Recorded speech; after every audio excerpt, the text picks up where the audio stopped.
আমরা নবীন আহলে হাদিস ওহির পথের নওজোয়ান, শিরক বিদআত দূর করতে তাওহীদি সুধা করেছি পান। আমরা নবীন আহলে হাদিস ওহির পথের নওজোয়ান, শিরক বিদআত দূর করতে তাওহীদি সুধা করেছি পান।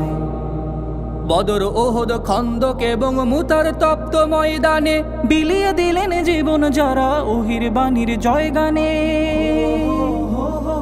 বদর, ওহুদ, খন্দক এবং মুতার তপ্ত ময়দানে বিলিয়ে দিলেন জীবন যারা ওহির বাণীর জয়গানে।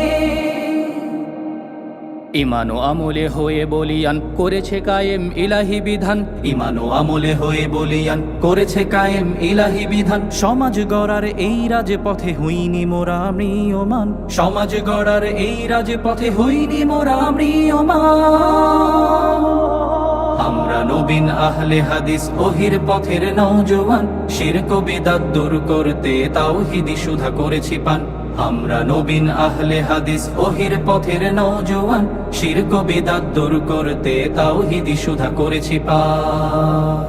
আমরা যেন কমপক্ষে ইসলামী শাসন ব্যবস্থার পক্ষে, ইসলামিক খেলাফতের পক্ষে যেন জোর গলায় কথা বলতে পারি। এখনকার যুগে আমরা যে ইসলামী খেলাফতের কথা বলছি, সেই ইসলামী খেলাফত মূলত সারা বিশ্বব্যাপী খেলাফত।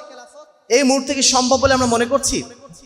ইসলামী খেলাফতের বিকল্প আর কিছু চিন্তা করা সম্ভব নয়। কারণ ইসলাম যে বিচার ব্যবস্থা দিয়েছে, ইসলাম যে শাসন ব্যবস্থা দিয়েছে, এই শাসন ব্যবস্থা, এই বিচার ব্যবস্থা থাকলে এই দেশে চুরি, ডাকাতি, রাহাজানি, কোনো রকম দুর্নীতি থাকার কোনো সুযোগ আছে? আল্লাহ রাব্বুল আলামিন ওয়াদা করেছেন যারা ঈমান এনেছে এবং যারা সৎ আমল করেছে তাদের জন্য আল্লাহ রাব্বুল আলামিন অবশ্যই খেলাফত দান করবেন। আমরা মুসলিম হয়ে এখন যে অবস্থা বর্তমানে, আমরা সবচেয়ে বেশি চরিত্রহীন হয়ে গেছি। অনেক মানুষ পাবেন শিক্ষিত মানুষ, অনেক মানুষ পাবেন পিএইচডি ডিগ্রিধারী মানুষ, অনেক মানুষ পাবেন বিশ্ববিদ্যালয়ের শিক্ষক মানুষ, অনেক মানুষ পাবেন সমাজে অনেক প্রভাবশালী টাকাওয়ালা মানুষ, কিন্তু ভালো মানুষ কয়জন পাবেন? আমাদের একটা কমন স্ট্যান্ডার্ড অন্তত থাকা দরকার। আমরা যেন কাউকে অন্যায়ভাবে ক্ষতিগ্রস্ত না করি, কাউকে যেন অপমানিত না করি, কোনো অবস্থাতে না, সে যদি আমার দলের নাও হয়। আহলে হাদিস আন্দোলন বাংলাদেশ, আসুন পবিত্র কুরআন ও সহিহ হাদিসের আলোকে জীবন গড়ি। আউযু বিল্লাহি মিনাশ শাইতানির রাজীম। বিসমিল্লাহির রহমানির রহিম। ওয়াদাল্লাহুল্লাযীনা আমানু মিনকুম ওয়া আমিলুস সালিহাত লা ইস্তাখলিফান্নাহুম ফিল আরদি কামা ইস্তাখলাফাল্লাযীনা মিন ক্বাবলিহিম ওয়া লা ইউমাক্কিনান্না লাহুম দীনাহুম আল্লাযী ইরতাদা লাহুম ওয়া লা ইউবাদদিলান্নাহুম মিন বাদি খাউফিহিম আমানা ইয়াবুদুনানি ওয়া লা ইউশরিকুনা বি শাইআ ওয়া মান কাফারা বা'দা যালিকা ফাউলাইকা হুমুল ফাসিকুন। সূরাতুন নূর 55 নম্বর আয়াত। নির্ভেজাল তাওহীদের ঝান্ডাবাহী দেশের অনন্য যুব সংগঠন বাংলাদেশ আহলে হাদিস যুব সংঘ কর্তৃক আয়োজিত আজকের এই যুব সমাবেশে উপস্থিত আহলে হাদিস আন্দোলন বাংলাদেশের কেন্দ্রীয় গবেষণা বিষয়ক সম্পাদক জনাব ডক্টর কাবিরুল ইসলাম, উপস্থিত আছেন আমার অত্যন্ত শ্রদ্ধাভাজন শেখ আব্দুল হাই, যিনি বর্তমানে আহলে হাদিস আন্দোলন বাংলাদেশ সৌদি আরব শাখার সাধারণ সম্পাদক হিসেবে দায়িত্ব পালন করছেন এবং এই এলাকারই তিনি সন্তান। উপস্থিত আছেন বাংলাদেশ আহলে যুব সংঘের কেন্দ্রীয় দায়িত্বশীল বৃন্দ, উপস্থিত আছেন অত্র জেলার বিভিন্ন প্রান্ত থেকে আগত বাংলাদেশ আহলে যুব সংঘের প্রাণপ্রিয় দায়িত্বশীল এবং কর্মীবৃন্দ এবং সম্মানিত সুধী মণ্ডলী। প্রশংসা আল্লাহ রাব্বুল আলামিনের জন্য, যার অশেষ রহমতে আজকের এই ভর দুপুরে, বলা যেতে পারে দুপুরের ঘুমকে উপেক্ষা করে আমরা শুধুমাত্র আল্লাহ দ্বীনের স্বার্থে কিছু সময় এখানে দেওয়ার জন্য উপস্থিত হতে পেরেছি। যে আল্লাহ রাব্বুল আলামিন সুস্থ হালাতে আমাদের রেখেছেন, আমাদের নিরাপত্তার সাথে এখানে আসার সুযোগ করে দিয়েছেন, তার উদ্দেশ্যে আমরা অন্তঃস্থল থেকে শুকরিয়া আদায় করছি, আলহামদুলিল্লাহ। দরুদ ও সালাম বর্ষিত হোক শেষ নবী আহমদ মুস্তাফা মুহাম্মদ মুস্তাফা সাল্লাল্লাহু আলাইহি ওয়াসাল্লামের প্রতি, যার আদর্শকে সমাজের বুকে প্রতিষ্ঠা করার জন্যই আমাদের আজকের এই আগমন, আমাদের এই আজকের এই কর্মযজ্ঞ। আজকে সারা দেশ জুড়ে আমরা যে আলোচনা শুনে আসছি, সেই আলোচনার বড় একটা অংশ, বিশেষ করে রাজনৈতিক আলোচনার ক্ষেত্রে, যে নির্বাচন ডিসেম্বরে হবে নাকি এপ্রিলে হবে নাকি ফেব্রুয়ারিতে হবে, এটা নিয়ে সবার আলাপ আলোচনা, তাই না? ঠিক সেই মুহূর্তে আমরা বাংলাদেশ আহলে যুব সংঘের পক্ষ থেকে যে আয়োজনটা করেছি, এই আয়োজনটা সমকালীন এই আলোচনার সম্পূর্ণ বিপরীত আলোচনা, যে আলোচনার সাথে আমাদের আলোচনার তেমন কোনো সম্পর্ক নেই। তারপরেও আমরা এই আলোচনায় কেন বসেছি? সম্পর্ক নেই একদিক দিয়ে, আরেক দিক দিয়ে সম্পর্ক আছে। সম্পর্ক এই দিক দিয়ে আছে যে আমরা আসলে এই প্রচলিত এই রাজনীতি, প্রচলিত এই নির্বাচন ব্যবস্থা, প্রচলিত এই শাসন ব্যবস্থা সবকিছুরই বিরোধী। আমরা আপনাদের কাছে এই মেসেজটাই পৌঁছে দিতে এসেছি যে আমরা এই প্রচলিত রাজনীতির সাথে কোনোভাবেই একমত নই। এই রাজনীতিকে কিভাবে পরিবর্তন করা যায়, এই নেতৃত্ব ব্যবস্থাকে কিভাবে পরিবর্তন করা যায়, সেটাই হচ্ছে আমাদের মূল কার্যক্রম, মূল লক্ষ্য। প্রচলিত রাজনীতির সাথে একমত হয়ে কে সামনে নেতা হবে এটা আমাদের ভাববার বিষয় না।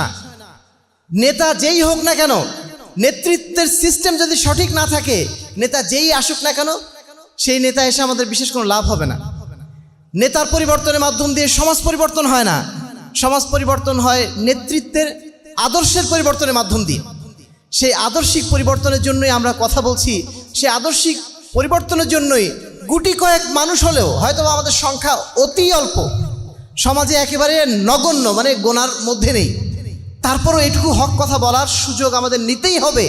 কারণ আমরা আল্লাহর কাছে মুক্তি পেতে চাই। দুনিয়াতে যদি মুক্তি আমরা নাও পাই, দুনিয়াতে যদি মানুষ আমাদেরকে গুরুত্ব নাও দেয়, তবু আমরা চাই আল্লাহর কাছে গুরুত্ব পেতে, আল্লাহর কাছে আমরা মুক্তি পেতে চাই। এজন্যই আমাদের আয়োজন, আজকে আপনাদেরকে কষ্ট করে এখানে ডেকে আনা এবং আমাদের এখানে আসা। সম্মানিত উপস্থিতি, আমার যে বিষয়টা দেওয়া আছে ইসলামিক খেলাফত ও নেতৃত্ব নির্বাচন, অনেক বড় বিষয়। তবে আমি সংক্ষেপে জাস্ট খালি পয়েন্টগুলো আউট করার চেষ্টা করব, যাতে আমাদের মাথায় বিষয়টা, কনসেপ্টটা যেন ক্লিয়ার থাকে। মানুষ যেন জিজ্ঞেস করলে আমরা যেন বিভ্রান্ত না হয়ে যাই। যদি মানুষ আমাকে জিজ্ঞেস করে ইসলামিক খেলাফত এই যুগে চলবে না, এই সমস্ত নিয়ে তোমরা কেন কথা বলছো, এখনকার যুগ ইসলামিক খেলাফতের যুগ না, সেই যুগ তো মেলা আগে শেষ হয়ে গেছে, এই কথাগুলো যদি আমাদের ভাইরা আমাদেরকে বলেন, আমরা যেন বিভ্রান্ত না হয়ে যাই। আমরা যেন সুস্পষ্ট গলায় বলতে পারি ইসলামের একটাই শাসন ব্যবস্থা, তার নাম হচ্ছে ইসলামিক খেলাফত। এর বাইরে কোনো শাসন ব্যবস্থা ইসলামের নাই। সেটা আপনারা নিয়ে আসতে পারেন, আধুনিকতার নাম করে অনেক কিছু নিয়ে আসতে পারেন, কিন্তু ইসলামের শাসন ব্যবস্থা একটাই, সেটার নাম কি? ইসলামী খেলাফত। এই কথা কি আমরা জোর গলায় বলতে পারবো? যদি এটা বলতে পারি তাহলে আমাদের আশাটা এখানে সফল হবে। এটা আমাদের বিশ্বাস নিয়ে বলতে হবে, ইমানের জায়গা থেকে বলতে হবে। কারণ ইসলাম কখনো অপূর্ণাঙ্গ ধর্ম নয়, ইসলাম একটা পূর্ণাঙ্গ ধর্ম। যে ইসলাম আমাদের পেশাব পায়খানা শিখিয়ে দিয়েছে, সেই ইসলাম অবশ্যই আমাদেরকে শাসন ব্যবস্থা শিখিয়েছে, সেই ইসলাম অবশ্যই আমাদেরকে নেতৃত্ব নির্বাচনও শিখিয়েছে। আমাদের পশ্চিমাদের কাছ থেকে ধার করে কিছু আনা লাগবে না। আমাদের যে সমস্ত ইসলামপন্থী দলগুলো বর্তমানে তারা ইসলামী নেতৃত্ব আনার জন্য, আল কোরআনের শাসন কায়েম করার জন্য সারা দেশব্যাপী ঘুরে বেড়াচ্ছে, প্রত্যেক বাড়িতে বাড়িতে ঘুরে বেড়াচ্ছে। আপনাদেরকে বলা হচ্ছে না যে এখন আসুন আমরা আল কোরআনের শাসন কায়েম করি। আমরা যখন জেলা সম্মেলন করতে যাই, অনেক সময় দেখা যায় আমাদের মধ্যেও ওনারাও জোর করে ঢুকে যান, ঢুকে যেয়ে বলছেন যে আপনারা যে এত ভালো ভালো কথা বলছেন, এই ভালো ভালো কথা বাস্তবায়ন তো এখানে শুধু ময়দানে বললেই হবে না, এজন্য আমাদেরকে পার্লামেন্টে যেতে হবে। তো আল কোরআনের আইন পার্লামেন্টে বাস্তবায়ন করার জন্য আমাদেরকে অবশ্যই কিছু একটা করতে হবে। কি করতে হবে? এই নির্বাচন ব্যবস্থা যেহেতু এখন চলছে, অতএব এর সাথে আমাদেরকে আপোষ করে, এদের সাথেই চেষ্টা করে আমাদেরকে ঢুকতে হবে পার্লামেন্টে। পার্লামেন্টে আস্তে আস্তে ভালো কথা বলতে বলতে হয়তো বা দু একটা শুনবে, এইভাবে একদিন দিন কায়েম হয়ে যাবে। এই ধরনের কথা আমাদেরকে তারা শোনান, তাই না? এই ধরনের কথা আমাদেরকে তারা শোনান। সম্মানিত উপস্থিতি, যদি আল্লাহ রসুল সাল্লাল্লাহু আলাইহি ওয়াসাল্লাম এই যুগে বেঁচে থাকতেন, আমাদের কি মনে হয় আল্লাহ রসুল কি তারা যেই ধরনের কৌশল করছেন, এই কৌশল কি তারা করতেন? আল্লাহ রসুল কখনো করতেন? আল্লাহ রসুল সাল্লাল্লাহু আলাইহি ওয়াসাল্লামকে এই ধরনের কৌশল কি উপস্থাপন করা হয় নাই? আল্লাহ রসুল সাল্লাল্লাহু আলাইহি ওয়াসাল্লাম যখন মক্কায় চূড়ান্ত একটা কঠিন অবস্থার মধ্যে আছেন, যে অবস্থায় শিয়াবে আবু তালেব, অর্থাৎ যেই অবস্থায় তাকে প্রায় নির্বাসনে রাখা হয়েছিল প্রায় 3 বছর, ওই সময়টাতে তাকে বলা হচ্ছে, কাফেররা, কুরাইশরা বলছে, হে মুহাম্মদ, তোমার এত ঝামেলা করে লাভ নেই, এত ঝামেলা করার দরকার নেই, এক কাজ করো, 6 মাস তুমি আমাদের মূর্তিগুলার পূজা করবে, আর বাকি 6 মাস আমরা তোমার আল্লাহর পূজা করব। আমাদের মতো এরকম বুদ্ধিমান মানুষ যদি আল্লাহ রসুল হতেন, আল্লাহ রসুল সাল্লাল্লাহু আলাইহি ওয়াসাল্লাম কি বলতেন? তিনি বলতেন, ঠিক আছে, তাহলে এক কাজ করা যাক, তোমরা আগে আমার আল্লাহর পূজা 6 মাস করো। এই 6 মাসের মধ্যে আল্লাহর ইবাদত করতে করতে তারা আল্লাহর ইবাদতে অভ্যস্ত হয়ে যাবে, তখন তারা আর মূর্তি পূজার দিকে ডাকবে না। আল্লাহ রসুল যদি আমাদের মতো বুদ্ধিমান হতেন, নিঃসন্দেহে আল্লাহ রসুল এই কাজই করতেন, তাই না? কিন্তু আল্লাহ রসুল সাল্লাল্লাহু আলাইহি ওয়াসাল্লাম কি করলেন? আল্লাহ রাব্বুল আলামিন বলে দিচ্ছেন তাকে, কুল ইয়া আইয়ুহাল কাফিরুন লা আ'বুদু মা তা'বুদুন, হে মুহাম্মদ, তুমি কাফেরদেরকে বলে দাও যে লা আ'বুদু মা তা'বুদুন, আমি যার ইবাদত করি তোমরা তার ইবাদত করো না, তোমরা যার ইবাদত করো আমি তার ইবাদত করি না, লাকুম দীনুকুম ওয়ালিয়া দিন, তোমাদের জন্য তোমাদের ধর্ম, আমার জন্য আমার ধর্ম। তোমরা যদি কেউ আল্লাহকে না মানো আমার কিচ্ছু যায় আসে না, আমি আমার ধর্ম নিয়ে থাকবো, টিকে থাকবো।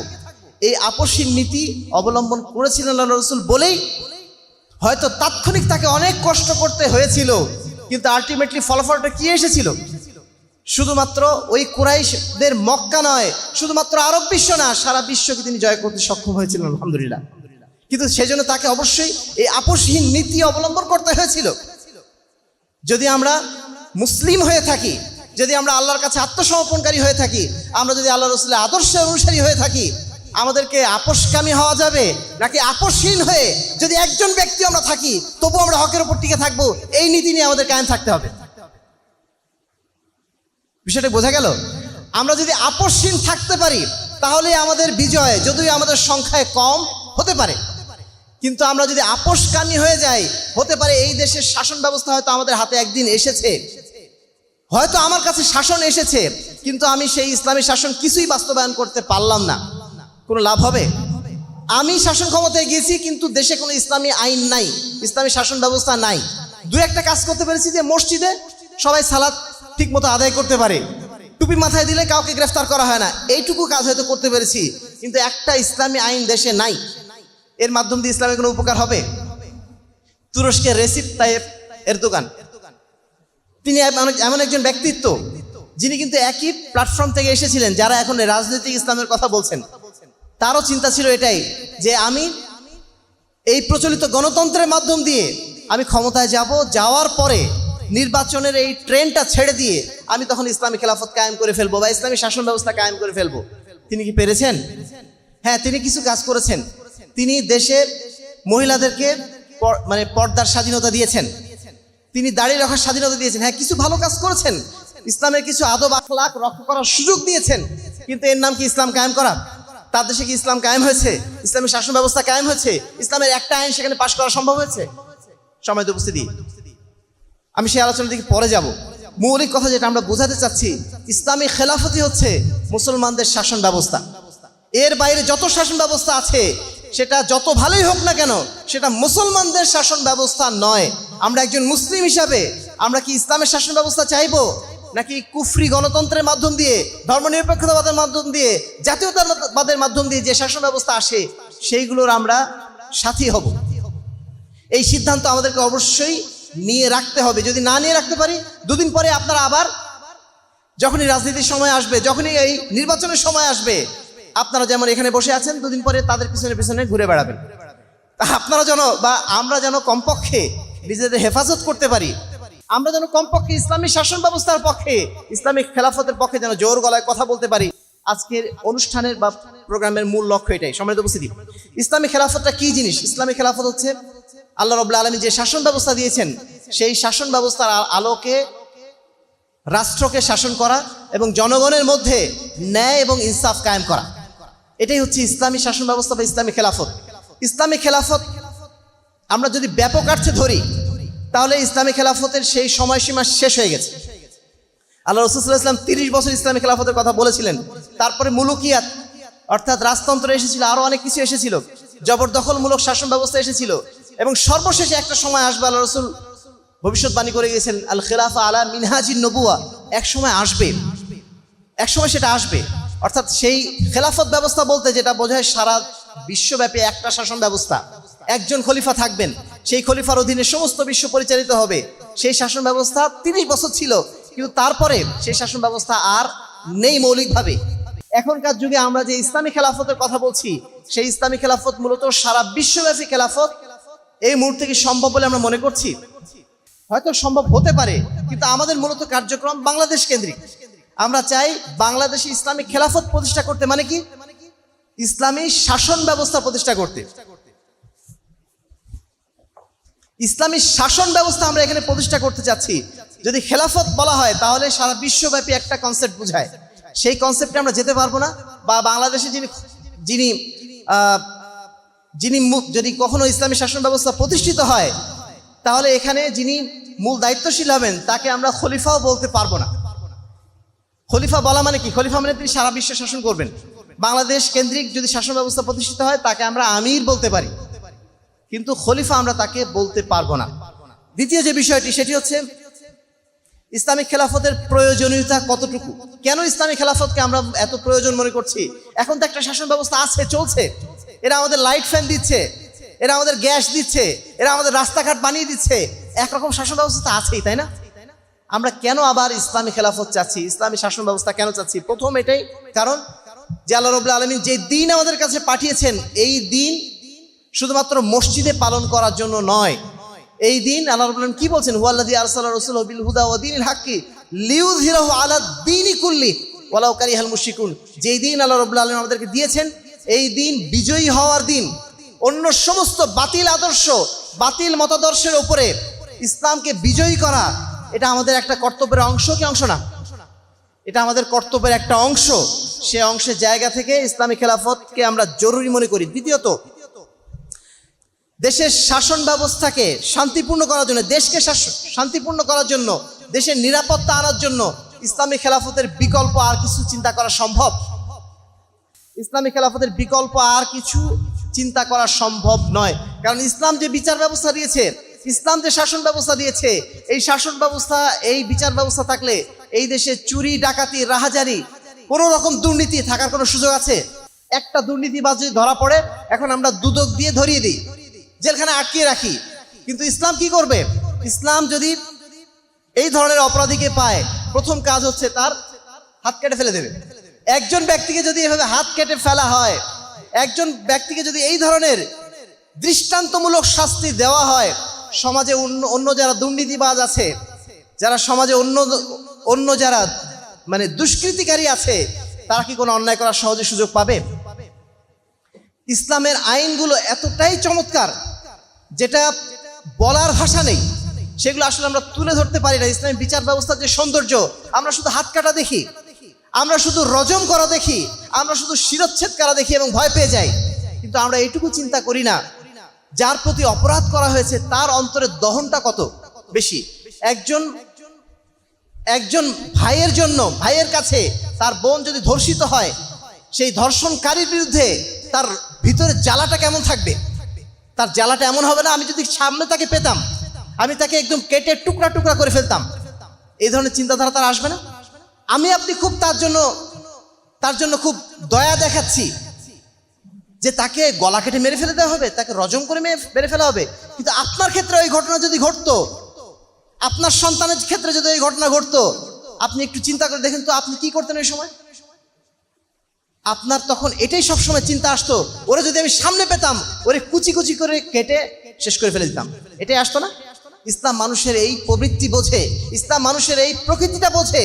বোঝার কারণেই ইসলাম দৃষ্টান্তমূলক শাস্তি ঘোষণা করেছে, এবং এই শাস্তি যিনি মানে কি বলবো, যিনি ক্ষতিগ্রস্ত হয়েছেন তার জন্য শতভাগ একটা মানে দৃষ্টান্তমূলক বিচার, এবং এই বিচারের কারণে তার অন্তরটা ঠান্ডা হয়। সেই সাথে সাথে সমাজের বুকে আরো যারা এই ধরনের অপরাধী রয়েছে তারাও সতর্ক হয়ে যায়। ইসলাম কখনো গোপনে শাস্তি দেওয়াকে সমর্থন করে না। আপনি গোপনে ফাঁসি দিয়ে দিলেন, এটা ইসলাম সমর্থন করে না। কেন করে না? কারণ ইসলামের মূল উদ্দেশ্য মূলত শাস্তি দেওয়া না।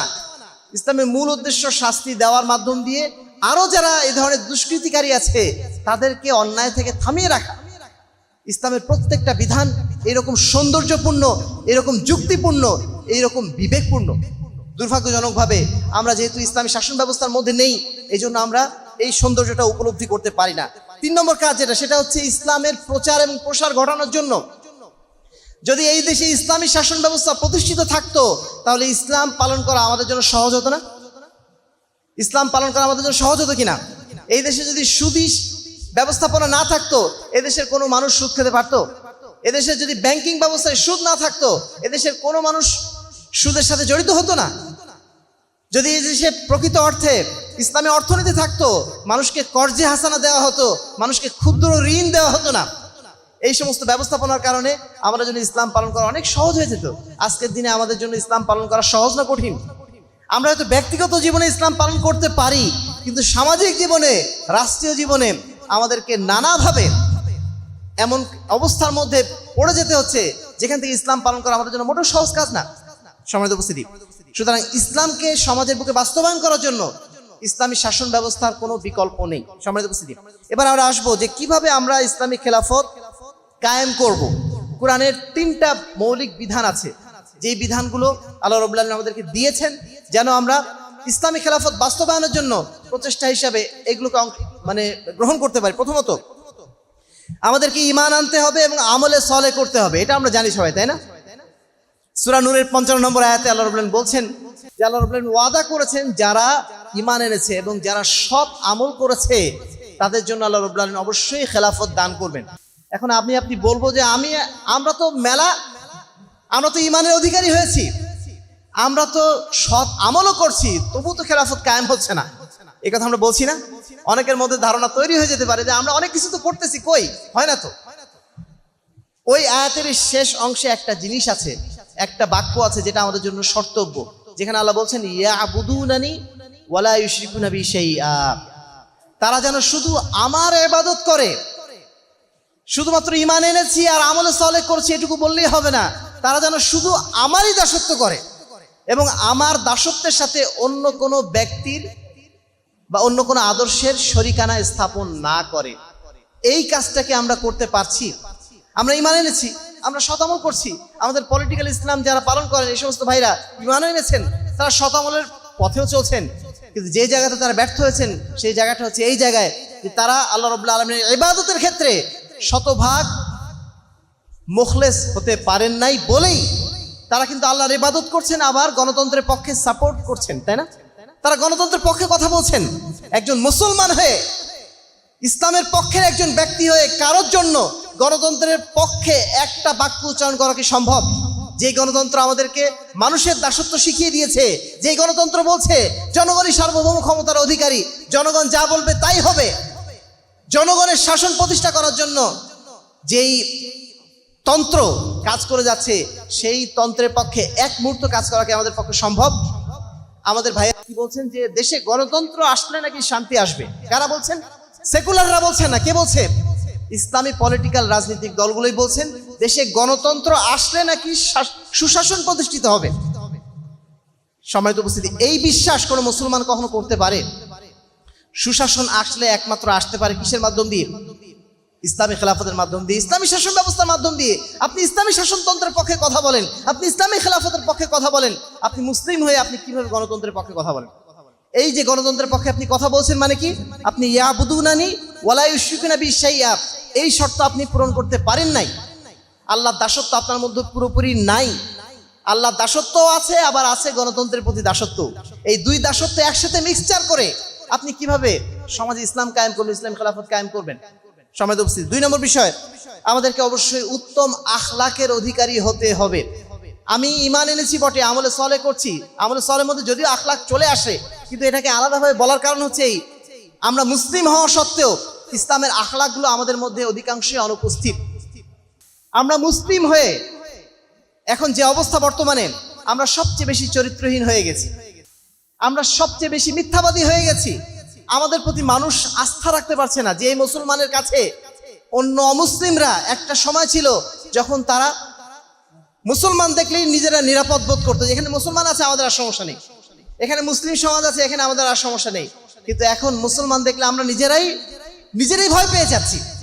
আমরা নিজেরাই এখন মুসলমানদের কাছে যেতে ভয় পাই, নিজেরাই এখন মুসলমানদের প্রতি আস্থা রাখতে পারছি না।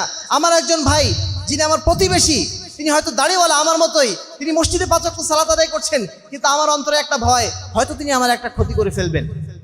কই, আমরা তো আমাদের কাছ থেকে নিরাপদ না, আমাদের কাছে অমুসলিমরা কিভাবে নিরাপদ হবে? এটা কারণ কি? আমাদের আখলাক না থাকা। আমাদের মধ্যে আখলাক না থাকার কারণে আজকে আমাদের এই চরম দুরবস্থা। সম্মানিত উপস্থিতি, আমাদের ভালো মানুষ হওয়ার জন্য চেষ্টা করাটা এখন একটা অপরিহার্য দায়িত্ব। শুধুমাত্র আমাদের মধ্যে না, সারা দেশে আপনি খুঁজে দেখেন ভালো মানুষ কয়টা আপনি খুঁজে পাবেন? অনেক মানুষ পাবেন শিক্ষিত মানুষ, অনেক মানুষ পাবেন পিএইচডি ডিগ্রিধারী মানুষ, অনেক মানুষ পাবেন বিশ্ববিদ্যালয়ের শিক্ষক মানুষ, অনেক মানুষ পাবেন সমাজে অনেক প্রভাবশালী টাকাওয়ালা মানুষ, কিন্তু ভালো মানুষ কয়জন পাবেন? ভালো মানুষ আপনি খুঁজে পাবেন না। আর এই কারণে দেখছেন এখন অন্তর্বর্তীকালীন সরকার আসার পরে সব জায়গাতে চেষ্টা করছে নিরপেক্ষ মানুষকে নিয়োগ দেওয়ার জন্য, কিন্তু নিরপেক্ষ একজন আদর্শ মানুষ তারা খুঁজে পাচ্ছে না। বিশ্ববিদ্যালয়ে ভিসি নিয়োগ দেবে, বিশ্ববিদ্যালয়ে 1000 শিক্ষক আছেন, সেই 1000 শিক্ষকের মধ্যে একজন ভালো মানুষ খুঁজে পাওয়া কঠিন হয়ে যাচ্ছে, একজন আদর্শবান শিক্ষক খুঁজে পাওয়া কঠিন হয়ে যাচ্ছে, কারণ ভালো মানুষ নেই। ভালো মানুষ এখন পাওয়াটা সবচেয়ে দুষ্কর কাজ হয়ে গেছে। সম্মানিত উপস্থিতি, আমাদের এখন যে মেহনতটা হওয়া দরকার, ভালো মানুষ হওয়ার মেহনত, যেন মানুষ আমাদের কাছ থেকে যদি উপকার না পায়, কমপক্ষে আমাদের কাছ থেকে যেন কোনো অপকার তার কাছে না পৌঁছে। আমরা যেন কারোর ক্ষতি না করি, কমপক্ষে কারোর উপকার করতে না পারি, কিন্তু কারোর অন্তত ক্ষতি না করি। এই নীতি কি আমরা আমাদের মধ্যে অবলম্বন করতে পারবো ইনশাআল্লাহ? আহলে হাদিস আন্দোলন বাংলাদেশ আহলে যুব সংঘের প্রত্যেকটা কর্মীদের কাছে, প্রত্যেকটা দায়িত্বশীলদের কাছে আমাদের অন্ততপক্ষে এইটুকু দাওয়াত থাকবে, আমরা যেন অন্য কোনো মানুষের ক্ষতি না করি। যদি উপকার করতে পারি করব, আর না হলে অন্তত যেন ক্ষতি না করি। ফেসবুকের মাধ্যম দিয়েও কিন্তু অনেকের ক্ষতি করা যাচ্ছে, তাই না? একটা মানুষের জন্য আপনি অপবাদ দিচ্ছেন, একটা মানুষের গীবত করছেন, আপনি একটা মানুষের খামাখা আপনি সমালোচনা করছেন। এই কাজটাও কি এক প্রকার ক্ষতি করা না? একটা মানুষের সম্মান ক্ষতি করা, এটাও কি একটা ক্ষতি না? এটাকে আমরা ক্ষতি মনে করি না। আমরা ক্ষতি করা মানে কি, কাউকে আঘাত না দেওয়া, এটাকে ক্ষতি না মানে না করা মনে করি। কিন্তু একটা মানুষের সম্মানকে আঘাত করা, এটাও কি একটা ক্ষতি না তার জন্য? বরং এটা আরো বেশি ক্ষতি। কিন্তু এই কাজটা আমরা অবলীলা ক্রমে করছি। আহলে হাদিস আন্দোলন বাংলাদেশ আহলে যুব সংঘের আমাদের একটা কমন স্ট্যান্ডার্ড অন্তত থাকা দরকার। আমরা যেন কাউকে অন্যায়ভাবে ক্ষতিগ্রস্ত না করি, কাউকে যেন অপমানিত না করি, কোনো অবস্থাতে না। সে যদি আমার দলের নাও হয়, আজকে আমি আহলে হাদিস আন্দোলনের দায়িত্বশীল, কিন্তু যদি জমিয়তের একজন দায়িত্বশীল এখানে আসেন, আমরা কি তাকে ক্ষতিগ্রস্ত করব? আমার মসজিদে যদি কোনো জমিয়তের দায়িত্বশীল আসেন, আমরা কি বলবো যে এটা আহলে হাদিস আন্দোলনের মসজিদ, এখানে বক্তব্য দেওয়া যাবে না? এই ধরনের কথাকে আমরা কখনো বলবো? কখনো না। কারণ তারাও আমাদের দাওয়াতি ভাই, তারা যে দাওয়াত দিচ্ছেন আমরা একই দাওয়াতি দেই। সে একই দাওয়াতে তারা মানে পথিক, হয়তো তাদের সংগঠন ভিন্ন, তার অর্থ এই না যে আমরা তাদেরকে প্লেস দেবো না, জায়গা দেবো না, বা আমাদের এলাকায় আসলে বলে দেবো আমাদের এলাকায় আপনাদের কাজ নেই, অন্যদিকে যান। এই ধরনের বাড়াবাড়ি আচরণ আমরা নিঃসন্দেহে করবো না। আমরা কাউকে ক্ষতি করতে চাই না, প্রত্যেককে আমরা কাছে টানতে চাই। আমাদের চরিত্র দেখে যেন মানুষ আমাদের কাছে আসে। আল্লাহ রাসূল সাল্লাল্লাহু আলাইহি ওয়াসাল্লাম যখন দাওয়াতি কাজ করতেন, আল্লাহ রাসূলের দাওয়াতের চেয়ে তার চরিত্রের জায়গাটা মানুষকে বেশি আকৃষ্ট করত। ইসলাম যত মানুষ গ্রহণ করে, আজকের যুগেও যত মানুষ ইসলাম গ্রহণ করে, ইসলামের চরিত্র দেখেই কিন্তু তারা ইসলাম গ্রহণ করে। পশ্চিমা দেশগুলোতে যেয়ে দেখবেন, মুসলমানরা যেহেতু মদ খায় না, শুধুমাত্র এইটুকু দেখার কারণে বহু অমুসলিম তারা কিন্তু ইসলাম গ্রহণ করেছে, যে মুসলমানরা মদ খায় না, এরা কত ভালো মানুষ। আমরা যেন এই চরিত্রের জায়গাটায় প্রত্যেকেই যেন উত্তম চরিত্রে যেন অধিকারী হতে পারে। আল্লাহ রাসূল কি বলছেন? বুরাইস্তু লিউতমিমা মাকারিমাল আখলাক, আমি প্রেরিত হয়েছি মানুষের কাছে উত্তম চরিত্রগুলোকে পূর্ণতা দেওয়ার জন্য। আসলে আমরা প্রত্যেকেই নিজের চরিত্রের মানে একটু একটু করে পরিচর্যা করার চেষ্টা করি, আমার দ্বারা যেন কেউ ক্ষতিগ্রস্ত না হয়, আমি যেন 1 টাকাও মানুষের পকেট থেকে অন্যায়ভাবে না নেই। সংগঠনের দায়িত্বশীল আমরা অনেক সময় টাকা পয়সা হয়তো কালেকশন করছি মানুষের কাছ থেকে, ওই টাকাটা শতভাগ দায়িত্বশীলের কাছে বুঝিয়ে দেওয়া, এটা একটা আমানত না? এই আমানতদারিতার কাজটা যেন আমরা কোনো অবস্থাতে কোনো ঘাটতি না ঘটাই। যদি এই কাজটা হয়ে যায় যে আমি 1 টাকা অন্তত আমাদের আমানতের খেয়ানত করেছি, ওই 1 টাকা খেয়ানত করার কারণে আমার চরিত্রের অন্যান্য জায়গাগুলো কিন্তু নষ্ট হয়ে যাবে আস্তে আস্তে। অধিকাংশ কর্মী যারা আমরা দেখেছি, যারা আজকে আপনারা হয়তো এখানে আছেন, হয়তো 5 বছর পরে 10 বছর পরে আপনাদের অনেককে আমরা এখানে পাবো না, অনেককেই কিন্তু আমরা পাবো না। যাদেরকে পাবো না তাদেরকে আমরা অধিকাংশ ক্ষেত্রে যেটা দেখেছি অতীতে, তাদের অধিকাংশের মানে সমস্যার জায়গা তৈরি হয়েছে এই অর্থের আমানতের জায়গাটা। অর্থের আমানতের জায়গাটা যখন তারা খেয়ানত করেছেন একবার, সেই খেয়ানতের জায়গাটা তাদের আস্তে আস্তে ভিতরটা নষ্ট করে ফেলে দিয়েছে, কালো করে ফেলে দিয়েছে। অতঃপর তারা একদিন হাঁটা দিয়েছেন দূরে। যাদের মধ্যে এই খেয়ানত নেই, ইনশাল্লাহ তারা টিকে থাকতে পারবেন। যাদের মধ্যে এই খেয়ানত ঢুকে গেছে, তারা কিন্তু আর টিকে থাকতে পারবেন, একদিন না একদিন হারিয়ে যাবেনি, সুনিশ্চিতভাবে হারিয়ে যাবেন। এই জন্য আপনাদের প্রতি আমাদের অনুরোধ থাকবে, আমাদের চরিত্রের জায়গাটা যেন আমরা শতভাগ পরিচ্ছন্ন রাখার চেষ্টা করি। আমাদের আখলাক পরিচ্ছন্নতার মাধ্যম দিয়ে আমাদের আমলের পরিপূর্ণতা পাবে ইনশাআল্লাহ। সম্মানিত উপস্থিতি, তৃতীয় যে কাজ সেটা হচ্ছে জিহাদ। আমি ঈমান এনেছি, আমার আখলাক চরিত্র সুন্দর করেছি, কিন্তু বাড়িতে বসে আছি, আমার দ্বারা কি ইসলামী শাসন ব্যবস্থা কখনো কায়েম হবে? ইসলামী খেলাফত কায়েম করতে গেলে অবশ্যই জিহাদের ময়দানে অবতীর্ণ হতে হবে। সেই জিহাদের নানা স্তর আছে। সেই স্তর কখনো অর্থের মাধ্যম দিয়ে জিহাদ হয়, কখনো দাওয়াতের মাধ্যম দিয়ে জিহাদ হয়, কখনো শক্তি প্রয়োগের মাধ্যম দিয়ে জিহাদ হয়, কখনো অস্ত্র প্রয়োগের মাধ্যম দিয়ে জিহাদ হয়। যখন যেটা প্রয়োজন, সেই প্রয়োজন মাফিক দ্বীনের জন্য প্রচেষ্টা চালানো, এই প্রচেষ্টা চালানোর নামই জিহাদ। জিহাদ মানে শুধুমাত্র মানুষের কল্লা কাটার নাম না, মানুষকে কাফের বলে আখ্যা দেওয়ার নাম না। জিহাদ মানে সর্বাত্মক প্রচেষ্টা। এই সর্বাত্মক প্রচেষ্টা অবশ্যই আমাদের অবতীর্ণ হতে হবে। তাহলে তিনটা মৌলিক কাজ যদি আমরা ইসলামী খেলাফত প্রতিষ্ঠিত করতে চাই: রাজনীতিতে অংশগ্রহণ করা, গণতান্ত্রিক এই পদ্ধতিতে অংশগ্রহণ করা, এর মাধ্যম দিয়ে খেলাফত জীবনেও প্রতিষ্ঠিত হবে না। খেলাফত প্রতিষ্ঠিত হওয়ার তিনটা উপায়: এক নম্বর হচ্ছে ঈমান এবং আমলে সালেহ, দুই নম্বর কি আখলাকে হাসানা, আর তিন নম্বর জিহাদ। এই তিনটা গুণ আমাদের মধ্যে অবশ্যই থাকতে হবে, তাহলে আমরা ইসলামী খেলাফত প্রতিষ্ঠিত করতে পারবো। আমাদের ভাইরা বলে থাকেন, তোমাদের কাজটা কি? তোমরা শুধু বলো এটা শিরক, ওটা বেদাত, মানুষের মধ্যে বিভ্রান্তি তৈরি করো, এই ছাড়া তো তোমাদের কোনো কাজ দেখি না। আমাদের কাজটা আসলে কি? আমাদের কাজ হচ্ছে ইসলামী খেলাফতের সেই পদ্ধতি অবলম্বন করা যেটা আম্বিয়ায়ে কেরাম করেছিলেন। সেই পথ কি? ঈমান এবং আমলে সালেহের পথ। সেই পথ কি? আখলাকে হাসানার পথ। সেই পথ কি? জিহাদের পথ। আমরা এই কাজগুলো করছি, এটা কি ইসলামী খেলাফত প্রতিষ্ঠার জন্য কার্যক্রম না? যদি না হতো তাহলে আল্লাহ রাসূল সাল্লাল্লাহু আলাইহি ওয়াসাল্লাম কি জন্য এই পথ আমাদেরকে বাতলে দিলেন? আল্লাহ রাসূল তো আমাদেরকে সমস্ত পথই বাতলে দিয়েছেন। রাসূলুল্লাহ সাল্লাল্লাহু আলাইহি ওয়াসাল্লাম আমাদেরকে সমস্ত পথই দেখিয়ে দিয়েছেন। আল্লাহ রাসূল যদি এই গণতন্ত্রের পথ, এই প্রচলিত নির্বাচনের পথে যদি সঠিক হতো, আল্লাহ রাসূল নিশ্চয়ই আমাদেরকে এই পন্থা অবলম্বনের প্রতি নির্দেশনা দিতেন। সমাজ উপস্থিতি, এবার আমরা আসবো নেতৃত্ব নির্বাচন নিয়ে। সময় যেহেতু একবার বিশেষ শেষ, আর 10 মিনিট মাত্র টাইম আছে, এর মধ্যে নেতৃত্ব নির্বাচন নিয়ে কয়েকটা কথা বলতে চাইবো। নেতৃত্ব নির্বাচন আসলে জরুরি কিনা এই বিষয়ে আমাদের কোনো সন্দেহ আছে? একজন নেতা সমাজে থাকা দরকার আছে কিনা? নেতা কি থাকা দরকার আছে, নাকি যে যার মতো আমরা চললেই হবে? আমাদের সমাজে কোনো নেতার আসলে দরকার আছে কিনা? আমরা অনেকে মনে করি আমাদের নেতার কোনো দরকার নেই। যারা বলেন যে সংগঠন করার কোনো প্রয়োজন নেই, সংগঠন লাগবে না, এই কথা যারা বলেন তারা মূলত এই কথা বলতে চান সমাজে কোনো নেতার প্রয়োজন নেই, যে যার মতো চললেই হবে। এই কথায় কি প্রকারান্তরে বলা হচ্ছে না? আমার মনে হয় বিষয়টা বোঝাতে পারিনি। আবার বলছি, সমাজে নেতার প্রয়োজন আছে কিনা? আপনি আপনার পরিবারে আপনি একজন স্বামী আছেন, আপনার একজন স্ত্রী আছেন, আপনার একজন সন্তান আছে। এই তিনজনের মধ্যে একজন নেতা হওয়া দরকার আছে কিনা? নাকি সবাই নেতা হবে? স্বামীও নেতা, স্ত্রীও নেতা, সন্তানও নেতা। ওই পরিবার কি চলবে? পরিবার যদি না চলে, মাত্র 3 জনের একটা ফ্যামিলি, মাত্র 3 জনের একটা ইউনিট, এই ইউনিট যদি নেতাবিহীন না চলে, এই বিশাল সমাজ নেতৃত্বহীনভাবে চলবে? তাহলে যারা বলছেন যে সংগঠন করা লাগবে না, তাহলে নেতাকে, তাহলে তাদের নেতাকে কার অধীনে থেকে তারা সমাজ পরিচালনা করবেন? এই জায়গায় তারা হেরে যাচ্ছেন না? এই জায়গায় তাদের কোনো কনসেপ্ট আছে? সমাজ উপস্থিতি, নেতৃত্ব নির্বাচন অত্যন্ত জরুরি বলে আল্লাহ রাসূল সাল্লাল্লাহু আলাইহি ওয়াসাল্লামের মৃত্যুর পরে 3 দিন তাকে কবর দেওয়া হয়নি। কেন? পরবর্তী নেতা নির্বাচিত হননি এই জন্য। আবু বকর রাদিয়াল্লাহু আনহুকে যখন নেতা হিসেবে ঘোষণা দেওয়া হলো, তারপর আল্লাহ রাসূলকে কবরস্থ করা হলো। আবু বকর রাদিয়াল্লাহু আনহু তিনিও জীবিত অবস্থায় তার পরবর্তী নেতৃত্ব ঘোষণা করে দিয়ে গেছিলেন। উমর রাদিয়াল্লাহু আনহু তিনিও জীবিত অবস্থায় পরবর্তী নেতৃত্ব ঘোষণা দিয়ে গেছিলেন। ওসমান রাদিয়াল্লাহু আনহু তিনি সেই সুযোগটা পান নাই। পরবর্তীতে সাহাবায়ে কেরাম নেতৃত্ব নির্বাচন করেছিলেন। সমাজ উপস্থিতি, আল্লাহ রাসূল সাল্লাল্লাহু আলাইহি ওয়াসাল্লাম বলছেন, যদি তোমরা 3 জন যদি সফরে যাও, তোমাদের 3 জনের মধ্যে একজন নেতা বানিয়ে নিও। অর্থাৎ নেতৃত্ব অত্যন্ত জরুরি একটা বিষয়। এই নেতৃত্বের বিষয়ে কোনো হালকা করে দেখার কোনো সুযোগ নেই। এখন ইসলামের নেতৃত্ব নির্বাচনের কোনো ব্যবস্থা আছে কিনা? ইসলামে নিঃসন্দেহে নেতৃত্ব নির্বাচনের ব্যবস্থা আছে। ইসলামের খেলাফত যদি থাকে, ইসলামের নেতৃত্ব নির্বাচন ব্যবস্থা অবশ্যই থাকবে।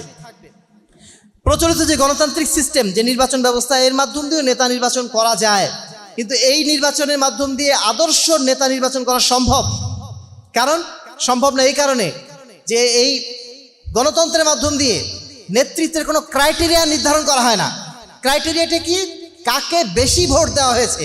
সে যদি সমাজের সবচেয়ে বড় চোরও হয়, তার পক্ষে যদি ভোট সবচেয়ে বেশি থাকে, সে নির্বাচিত হয়ে যাবে। গণতন্ত্রের নিয়মই এটা। গণতন্ত্রের কোনো ক্রাইটেরিয়া নির্ধারণ করে দেওয়া হয়নি, লোকটাকে সৎ হতে হবে, লোকটাকে অমুক হতে হবে, তমুক হতে হবে, কোনো রকম শর্ত নেই। শুধুমাত্র নির্ধারণ করে দেওয়া হয়েছে সেই লোকটাকে 25 বছর বয়সের বেশি হতে হবে, এইটুকু। এর বাইরে কোনো শর্ত নেই। এই কারণে যে কোনো প্রকার অসৎ লোক এর মাধ্যম দিয়ে নেতা হিসেবে নির্বাচিত হবে। আজকের যুগে গণতান্ত্রিক সিস্টেমে যদি নবী নির্বাচন করা হতো, কোন নবী হিসেবে নির্বাচিত হতে পারতেন? মুহতারাম আমির জামাত কিন্তু এটা সবসময় বলেন যে আল্লাহ রাসূল সাল্লাল্লাহু আলাইহি ওয়াসাল্লাম যদি আজকের যুগে জীবিত থাকতেন এবং এই নেতৃত্ব নির্বাচন প্রক্রিয়ায় অংশগ্রহণ করতেন, তিনি জীবনে কখনো নবী হতে পারতেন না, জীবনে কখনো নবী হতে পারতেন না। কারণ সমাজের অধিকাংশ মানুষ কি সৎ না অসৎ? সমাজের অধিকাংশ মানুষ অসৎ মানুষ, তারা সৎ নেতৃত্ব চায় না। সৎ নেতৃত্ব আসলে তাদের অসততা ধরা পড়ে যাবে। এই কারণে সমাজে গণতন্ত্রের মাধ্যম দিয়ে কখনো সৎ নেতৃত্ব আসে না। দ্বিতীয়ত, গণতন্ত্রের মাধ্যম দিয়ে কখনো জাতীয় ঐক্য আসবে না। কারণ আপনি নামই দিচ্ছেন একটা সরকারি দল আর একটা কি, একটা সরকারি দল আর একটা নাম কি, বেসরকারি দল, বিরোধী দল। নামই বিরোধী দল, তার মানে কি? তার কাজটা কি? তার কাজে আপনি যেই কাজই করেন না কেন তার বিরোধিতা করা। তো যদি এইভাবে একজন আরেকজনের বিরুদ্ধে লেগে থাকে, সমাজে কখনো ঐক্য আসবে? সমাজে কখনো ঐক্য আসে না। এই জন্যই এটাকে বলা হয় বহুদলীয় যে গণতান্ত্রিক ব্যবস্থা। এই ব্যবস্থার মাধ্যম দিয়ে কখনো সমাজে সুশাসন প্রতিষ্ঠিত করা অত্যন্ত কঠিন কাজ, প্রতিষ্ঠিত হয় না। আর এই কারণে দেখছেন এখন যে এই যে অন্তর্বর্তীকালীন সরকার, এই সরকারের আমলে দুইটা কাজকে বেশি গুরুত্ব দিচ্ছে। একটা কি বিগত সরকারের বিচার প্রক্রিয়া, আরেকটা হচ্ছে সংস্কার প্রক্রিয়া। এই দুটো তারা তাড়াতাড়ি করতে চাচ্ছে। কেন করতে চাচ্ছে? কারণ নির্বাচিত সরকার আসলে এই কাজগুলো পারবে না। নির্বাচিত সরকার এসে বিচারও করতে পারবে না, নির্বাচিত সরকার এসে সংস্কার করতে পারবে না। কারণ নির্বাচিত সরকারের কাজটা কি বলেন তো? এই অন্তর্বর্তীকালীন সরকার যেই কাজটা পারবে সেই কাজটা পারছে না নির্বাচিত সরকার। কারণ নির্বাচিত সরকার মানে দুর্বল একটা সরকার, সেখানে যত রকম যদু মধু সদু সব এসে জমা হয়েছে, তাদের মাধ্যম দিয়ে কখনো একটা সঠিক সিদ্ধান্ত নেওয়া সহজ ব্যাপার না। কিন্তু এই অন্তর্বর্তীকালীন সরকার, তারা হচ্ছে 10 জন আছে, 15 জন আছে, তাদের মধ্যে মোটামুটি সবাই জ্ঞানীগুণী। এই কারণে তাদের মাধ্যম দিয়ে সংস্কার আনা সম্ভব, বিচার করা সম্ভব। ইসলাম তো এই জিনিসটাই চাচ্ছে। ইসলামের তথাকথিত নির্বাচনের নাম দিয়ে, নির্বাচিত সরকারের নাম দিয়ে, জনগণের সরকারের নাম দিয়ে একটা বহু বিভক্ত একটা দুর্বল সরকার চায় না। ইসলাম চায় একটা শক্তিশালী সরকার, যার ক্ষমতা নেওয়ার শক্তি আছে। আজকে এই ক্ষমতা নেওয়ার শক্তি আছে বলি এতক্ষণ আমরা এখানে বসে আছি। কারেন্ট গেল একবারও? গত বছর যদি আমরা এই প্রোগ্রামটা করতাম কয়বার কারেন্ট যেত? এর মধ্যে আরো 5 বার যাওয়া হয়ে যেত। আজকে কারেন্ট গেল না, কেন গেল না? যদিও মাত্র 15 জন উপদেষ্টা কাজ করছে, কিন্তু তাদের সেই শক্তিটা আছে, সেই ক্ষমতাটা আছে, ঐক্যবদ্ধভাবে সিদ্ধান্ত নেওয়ার একটা সুযোগ আছে। সমাজ উপস্থিতি, ইসলামের নেতৃত্ব নির্বাচন ব্যবস্থা হয় কিভাবে? নেতৃত্ব নির্বাচন হয় ইলেকশনের মাধ্যম দিয়ে না, সিলেকশনের মাধ্যম দিয়ে। ওয়া আমরুহুম শুরা বাইনাহুম, পরামর্শের মাধ্যম দিয়ে একজন যোগ্য ব্যক্তিকে নির্বাচন করা হয়। সবাই, দুনিয়ার সবাই মিলে নির্বাচন করবে না। নির্বাচন করার জন্য যোগ্যতম লোক লাগবে, তাই না? আপনি আপনার স্কুল কলেজে চাকরি করেন, ওখানে একজন প্রিন্সিপাল লাগবে। প্রিন্সিপাল নিয়োগ করার জন্য একটা সার্চ কমিটি করেন, তাই না?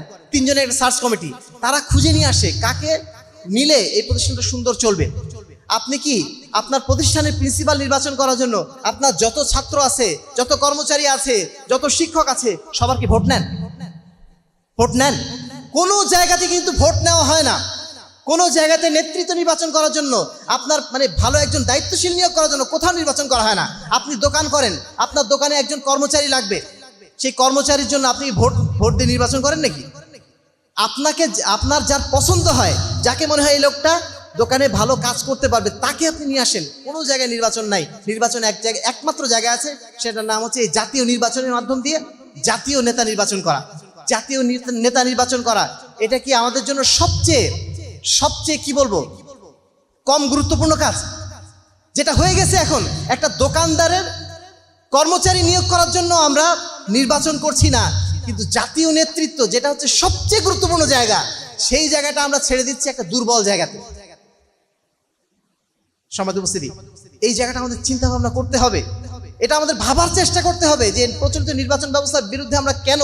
কারণ এর মাধ্যম দিয়ে কখনোই সৎ নেতৃত্ব আসা সম্ভব নয়। যদি আসে সেটা একেবারে কি বলবো, সেটা ঝড়ে বক মরার মতো, কিন্তু নর্মালি কখনো এখানে ভালো নেতৃত্ব আসবে না।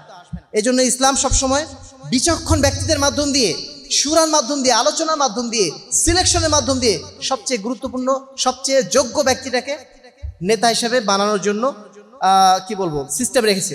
আরো অনেকগুলো কথা রয়েছে, এখানে সময় নেই, এখনো সেদিকে যাচ্ছি না। এখন বাংলাদেশের প্রেক্ষাপটে ইসলামী খেলাফত বলতে আমরা কি বুঝাচ্ছি? আমরা আগেই বলেছি, বাংলাদেশের ক্ষেত্রে ইসলামী খেলাফত বলতে ইসলামী শাসন ব্যবস্থা আমরা বুঝিয়েছি। খেলাফত বলতে সারা বিশ্বব্যাপী না, বাংলাদেশের অন্ততপক্ষে বাংলাদেশে ইসলামী শাসন কায়েম হোক, এটুকু আমরা কামনা করছি। বর্তমান ফ্রেমওয়ার্ক, এখানে ইসলামী শাসন ব্যবস্থা কিভাবে আসবে? আমরা একজন যোগ্য নেতৃত্ব প্রথমে নির্বাচন করব। যেভাবে ডক্টর ইউনূসকে নির্বাচন করা হলো, তাকে কি কোনো ভোটের মাধ্যম দিয়ে নির্বাচন করা হয়েছে? ডক্টর ইউনূস কি কোনো ভোটের মাধ্যম দিয়ে আসছেন? তাকে সিলেকশন করেছে কারা? ছাত্ররা। ছাত্ররা তাকে সিলেকশন করে এসে না এই লোকটা এখন দেশে আসলে দেশটা সুন্দরভাবে চলবে। ঠিক একইভাবে এদেশের অধিকাংশ মানুষ যখন ঐক্যবদ্ধ হয়ে যাবে না এখানে ইসলামী শাসন আসতে হবে, তখন একজন মানুষকে নিশ্চয়ই আমরা নির্বাচন করবো যেন অমুক ব্যক্তি সবচেয়ে বেশি যোগ্য, তিনি যদি আমির হন, তিনি যদি দেশের নেতা হন, দেশটা সুন্দর চলবে। তিনি যখন নেতা নির্বাচিত হয়ে গেলেন, পরের কাজ কি হবে? তিনি একটা মজলিসের শুরা করবেন। ঠিক যেভাবে ডক্টর ইউনূস একটা উপদেষ্টা পরিষদ করেছেন, ঠিক তেভাবে ইসলামী আমির নির্বাচিত হওয়ার পর তার প্রথম কাজ হচ্ছে একটা মজলিসের শুরা করা। মজলিসের শুরার মাধ্যম দিয়ে তিনি দেশটা পরিচালনা করবেন। এই দেশ পরিচালনার ক্ষেত্রে কোনো এমপি নির্বাচনের প্রয়োজন হবে না, কোনো জায়গায় ইউনিয়ন নির্বাচন, চেয়ারম্যান নির্বাচন কিছুর প্রয়োজন হবে না। সব জায়গাতে তিনি যোগ্য দায়িত্বশীল নিয়োগ দেবেন। যোগ্য যদি দায়িত্বশীল নিয়োগ দেন, যদি সমাজটা সুন্দরভাবে চলে, আমাদের কোনো আপত্তি আছে?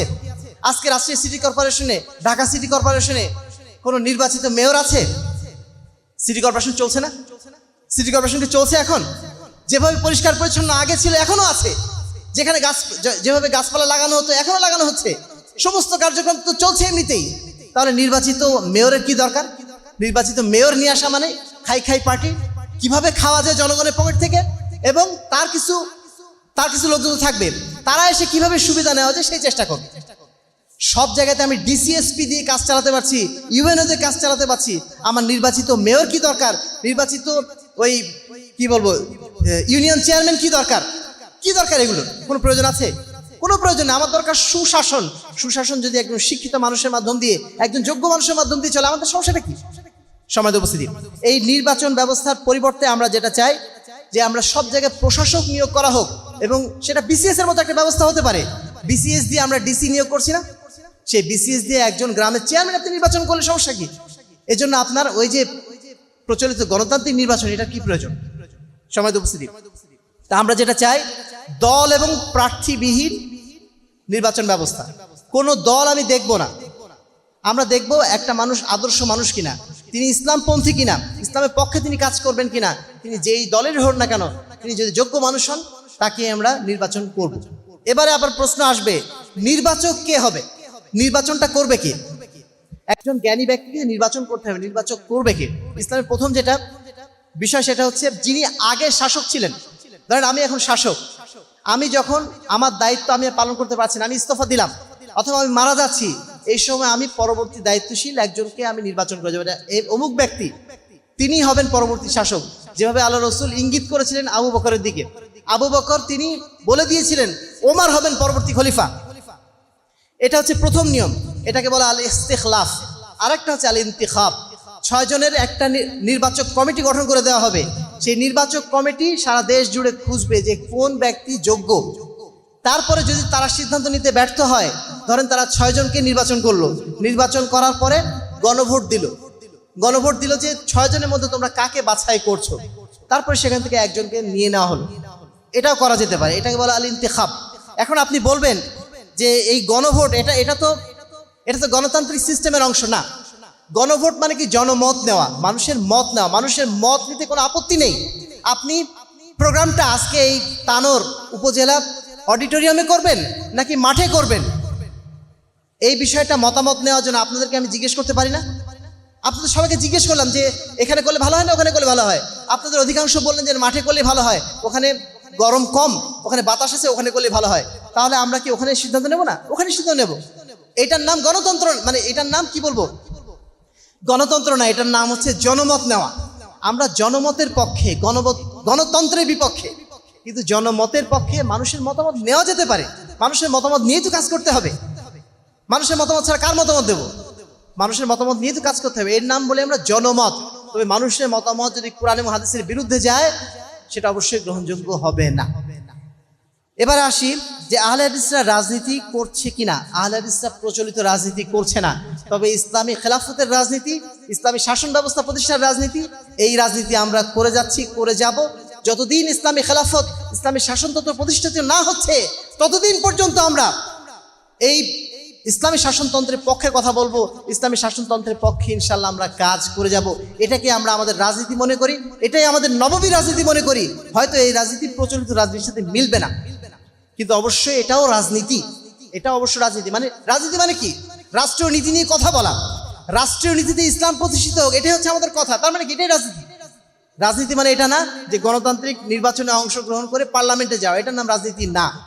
আমরা অবশ্যই চাই এদেশের শাসন ব্যবস্থা, আইন ব্যবস্থা সবকিছুই ইসলাম অনুযায়ী ঢেলে সাজানো হোক, এবং এটাই হচ্ছে আমাদের রাজনীতি। সম্মানিত উপস্থিতি, সর্বশেষ বক্তব্য হচ্ছে এই যে আজকে যে ইসলামী শাসনতন্ত্রের পক্ষে, ইসলামের পক্ষে যে কথা বলা, এই কথা বলার জন্য আহলে হাদিসরাই সবচেয়ে বেশি উপযুক্ত। কারণ তাদের কাছে বিশুদ্ধ ঈমান আছে, তাদের কাছে বিশুদ্ধ আমল আছে।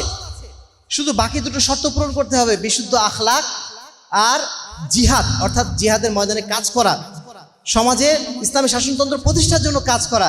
এই দুটো শর্ত যদি ফিল আপ করতে পারি আমরা, ইনশাআল্লাহ আল্লাহ রাব্বুল আলামিন আমাদেরকে অবশ্যই খেলাফত দান করবেন, এটা আল্লাহর ওয়াদা। সেই পর্যায়ে যদি আমরা যেতে পারি, ইনশাআল্লাহ আল্লাহ রাব্বুল আলামিন আমাদেরকে অবশ্যই একদিন খেলাফত দান করবেন। সেই খেলাফত আমাকেই দান করতে হবে, এটা জরুরি না। এই দেশে যদি ইসলামী খেলাফত কায়েম হয়ে যায়, সেটাকে আমাদের জন্য যথেষ্ট না? আমরা যদি মনে করি না, আমাকে যদি আমার দল আহলে হাদিস আন্দোলন বাংলাদেশ যদি ক্ষমতায় যায়, তাহলে ইসলামী খেলাফত কায়েম হলো, বিষয়টা কেমন? মোটেও না। এইটা আমাদের মূল ধ্যান ধারণা না। আমাদের মূল ধ্যান ধারণা এই, যদি রাষ্ট্রে যে কোনো যোগ্য মানুষ তিনি ইসলামের পক্ষে কাজ করবেন, যিনি ইসলামী খেলাফত প্রতিষ্ঠিত করবেন, ইসলামী শাসনতন্ত্র প্রতিষ্ঠিত করবেন, ওটাকেই আমরা ধরে নেব ইসলামী শাসনতন্ত্র প্রতিষ্ঠিত হয়ে গেছে। সম্মানিত উপস্থিতি, আমরা আলোচনার শেষ লগ্নে এসে আপনাদের উদ্দেশ্যে স্মরণ করে দিতে চাচ্ছি যে আহলে হাদিস আন্দোলন বাংলাদেশ আহলে যুব সংঘ এদেশের বুকে পবিত্র কোরআন এবং সহিহ হাদিস ভিত্তিক একটি সামগ্রিক সামাজিক বিপ্লব কামনা করে। আমরা নেতৃত্ব পরিবর্তন নয়, নেতা পরিবর্তন না, আমরা নেতৃত্বের সিস্টেম পরিবর্তনের জন্য কাজ করে যাচ্ছি। এই সিস্টেম পরিবর্তনে কাজ করতে যে যত বাধাই আসুক না কেন, যতই আমাদেরকে নানা ধরনের ট্যাগ দেওয়া হোক না কেন, আমরা কোনো কিছুতেই বিচলিত নই। আমাদের যদি সংখ্যা কম হয়, মানুষ যদি আমাদের টিটকারিয়ে দেয়, আমাদের এতে এতটুকু কষ্ট হবে না। কেননা আল্লাহ বলে দিয়েছেন, ওয়ালা তাহিনু ওয়ালা তাহজানু ওয়া আনতুমুল আ'লাউনা ইন কুনতুম মুমিনিন। তোমরা হীনবল হয়েও না, তোমরা নিজেদেরকে মাথা নিচু করে নিও না। যদি তোমরা দুঃখিত হয়েও না, যদি তোমরা ইমানদার হয়ে থাকো, তোমরাই ইনশাআল্লাহ আল্লাহর কাছে মর্যাদাবান, তোমরাই আল্লাহর কাছে মর্যাদাবান হবে, তোমরাই আল্লাহর কাছে প্রিয় পাত্র হবে। অতএব আমরা মূল কামনা আমাদের যেটা, আল্লাহর কাছে প্রিয় পাত্র হওয়া। মূল কামনা হচ্ছে আমাদের জান্নাতে যাওয়া। দুনিয়াতে সফলতা আসতেও পারে, নাও আসতে পারে। দুনিয়াবী সফলতার পরে আমরা নির্ভরশীল নই, আমরা আল্লাহর কাছে মুক্তি পেতে চাই। এটাই হচ্ছে আমাদের মূল কাজ, এবং সেই জন্যই আমরা দুনিয়াতে ইসলামী শাসনতন্ত্র প্রতিষ্ঠা করতে চাই। কারণ এদেশের অধিকাংশ মানুষকে আমরা চাই তারা জান্নাতি হোক, এদেশের মানুষ জান্নাতি হোক, এটা আমাদের কামনা। আর এই জন্য আমরা ইসলামী শাসনতন্ত্র প্রতিষ্ঠার জন্য কাজ করে যাচ্ছি। আল্লাহ রাব্বুল আলামিন আমাদের এই নেক প্রচেষ্টা যেন কবুল করে নেন। আমাদের আহলে হাদিস আন্দোলন বাংলাদেশ আহলে যুব সংঘের যে ভাইরা আছেন, তারা যেন ইখলাস এবং ইস্তেকামতের সাথে তাদের দায়িত্ব পালন করে যেতে পারেন, এটাই আমাদের একমাত্র কামনা এবং দোয়া। আমরা প্রত্যেকেই পরস্পরের জন্য দোয়া করবো, আল্লাহ রাব্বুল আলামিন যেন আমাদেরকে ইখলাসের সাথে ইস্তেকামতের সাথে আমাদের দায়িত্ব যেন পালন করে যাওয়ার তৌফিক দান করেন। এর মাধ্যম দিয়ে ইনশাআল্লাহ আমরা দুনিয়াতে সম্মানিত হব, ইনশাআল্লাহ আল্লাহর কাছে আখিরাতেও সম্মানিত হবে। আল্লাহ রাব্বুল আলামিন আমাদের সকলকে এই দ্বীনের জন্য, তার এই দ্বীন কায়েমের জন্য, আল্লাহ রাব্বুল আলামিন তার এই দ্বীন প্রতিষ্ঠার জন্য, এই জিহাদের জন্য আমাদের প্রত্যেকে যেন কবুল করে নেন। আমাদের প্রত্যেকে যেন আল্লাহ রাব্বুল আলামিন তার দ্বীনের প্রকৃত মুজাহিদ হিসাবে, প্রকৃত খাদেম হিসাবে যেন কবুল করে নেন। আল্লাহুম্মা আমিন।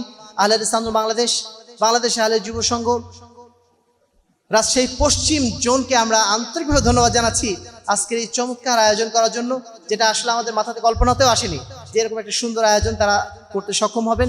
তারা যে কষ্ট করে আজকে আয়োজন করেছেন, আমরা আশা করছি এর মাধ্যম দিয়ে কিছু মানুষ যদি উপকৃত হন, কিছু মানুষের কাছে যদি সত্যের দাওয়াত পৌঁছে যায়, তবে আমরা মনে করব যে আমাদের আয়োজনটা আজকে সার্থক হয়েছে। বাংলাদেশ আহলে যুব সংঘ রাজশাহী পশ্চিম জেলাকে আমরা আন্তরিকভাবে ধন্যবাদ জানাচ্ছি আজকের আয়োজন করার জন্য। তবে এখানেই থেমে থাকলে হবে না, আমাদের যেটা কামনা থাকবে, আপনারা প্রত্যেকেই নিজ নিজ এলাকায় যে এই দাওয়াতগুলো মানুষের কাছে পৌঁছে দেবেন, শুধু নিজের মধ্যে ঢুকিয়ে রাখবেন না। ইসলামী খেলাফত নেতৃত্ব নির্বাচন সুতরাং আমি যে আমাদের একটা বই, এই বইটা প্রত্যেক বাড়িতে বাড়িতে পৌঁছানোর চেষ্টা করবেন ইনশাআল্লাহ। তা আমরা প্রত্যেকে জায়গা থেকে যেন দায়িত্বগুলো পালন করে যেতে পারলাম, সেই তৌফিক যেন আমাদেরকে দান করেন। আল্লাহুম্মা আমিন।